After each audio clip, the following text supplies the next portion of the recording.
从不满通膨的抗议到国家宣布破产，随后发生政变，斯里兰卡在几个星期之内经历翻天覆地的转变。Motorists, tuk-tuk drivers and taxi drivers queue for fuel and jostle for fuel in this queue that I hear is stretching 4 to 5 kilometers. And this is the economic reality that the new president of Sri Lanka has to fix.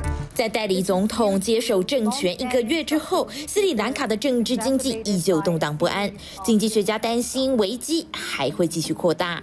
Is Sri Lanka's economic collapse ringing alarm bells for emerging markets? I think the alarm bells for emerging markets has been ringing for quite a while. We have been ignoring those. Pakistan was another country which is very much in a very poor economic condition. Ongoing protests in Peru, I would say, against food and fuel price rises. 2009年斯里兰卡结束内战，外界看好未来发展，吸引大量的资金涌入。如果只看人均 GDP， 斯里兰卡甚至仅次于马尔地夫，是南亚最富有的国家之一。不过，当地经济非常仰赖观光产业，服务业的产值占 GDP 的比重超过60%以上。但2019年复活节恐怖攻击重创当地观光，还没等复苏，又是一波疫情来袭。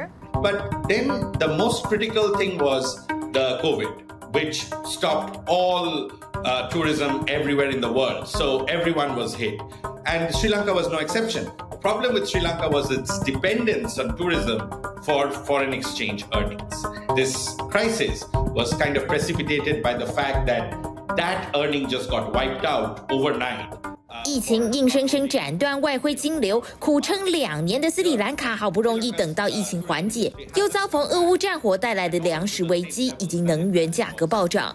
光是买食物就要多花60%的价钱。根据联合国粮食计划署估算，当地有90%的民众过着3餐不济的日子。沉重的外债更是把斯里兰卡压得喘不过气来，成为压垮骆驼的最后一根稻草。So what's changing now is that we're coming out of this low interest rate environment. Interest rates are going to be higher going forward, and many of these emerging markets will have foreign currency denominated or dollar denominated debt. And the dollar is strengthening because of the current monetary policy regime in the US. So all of these, together with a few idiosyncratic shocks, could make another emerging market go into crisis. 专家认为，斯里兰卡会撑不过这样的考验，主要还是经济体制不够健全。除了前总统拉贾帕克萨一家贪污腐败，在没有完整的配套措施之下，推动大型的减税政策，更是重创斯里兰卡的经济。Sri Lanka has state-owned enterprises that are hugely loss-making.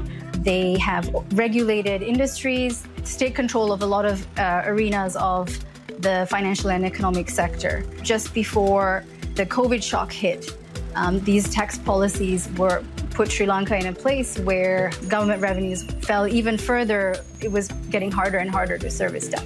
2021年，斯里兰卡还宣布禁止进口化学肥料，直接冲击到茶叶还有大米2项重要的农业出口，财政支出因此加速恶化。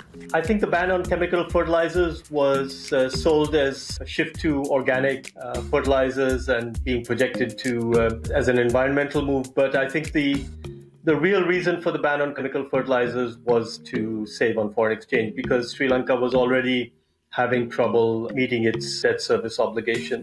层层叠叠的压力之下，导致斯里兰卡政府被迫宣告破产。但专家担心，随着通膨始终没有缓解，风暴还会再扩大。